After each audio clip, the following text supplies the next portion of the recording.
Well, let's get more on this now and talk to Robert Oulds, who joins us now from London. He's director of the Bruges Group, which is a think tank which supports the UK's exit from the EU. Robert, welcome. The car giant BMW has followed the plane maker Airbus in warning about the consequences of Brexit uncertainty. It's time to think again, isn't it?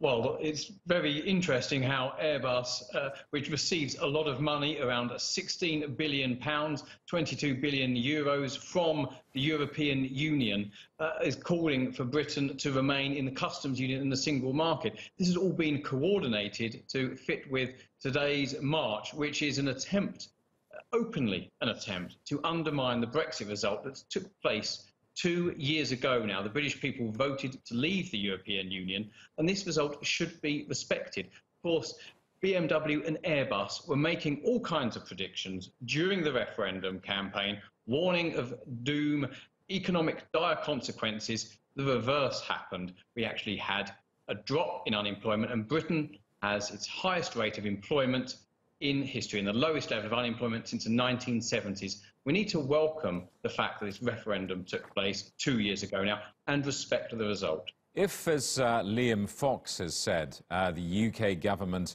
is willing to exit the EU without a deal, where will that leave the UK? Will that not justify then a second referendum?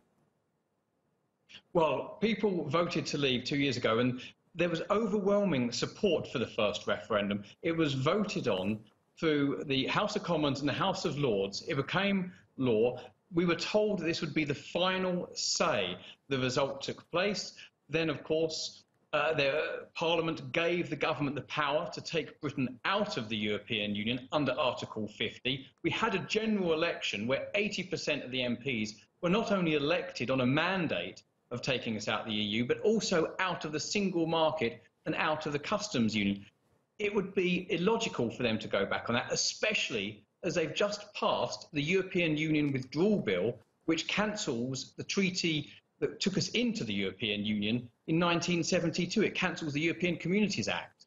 So it would be completely illogical to change the result. And how many referendums are we meant to have? A referendum on a referendum, and are we going to make it the best of 3?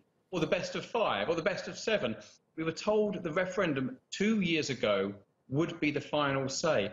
That result needs to be respected. Otherwise, there will be a great deal of anger, and there will be more turning out on the streets than the few thousand that we saw today. It would be a major political and constitutional crisis and ruin people's trust in politics. What concerns people and perhaps undermines their trust in politics is what seems to be seeming chaotic disarray within the Conservative government itself. I mean, is it not time to admit that Britain's exit might well come at a cost far in excess of what was promised by Brexiteers during the referendum campaign?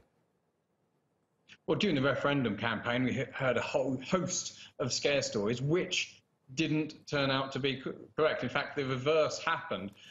Ultimately, the question was, do we want to be in the European Union or not? Do we want to govern our own affairs? And there's actually evidence to suggest that if Britain left the European Union and enacted the right policies, we would be a lot better off. We need to bear in mind that 90%, this is according to the IMF, 90% of global growth will come from outside of the European Union. Britain needs to take advantage of the benefits of being outside the EU and trading globally with other nations around the world. That's where the growth is. That's what we need to be taking advantage of. To be stuck inside the European Union will be a mistake, considering that the European Union is still in a euro crisis, which hasn't gone away. It lurches from one crisis to another.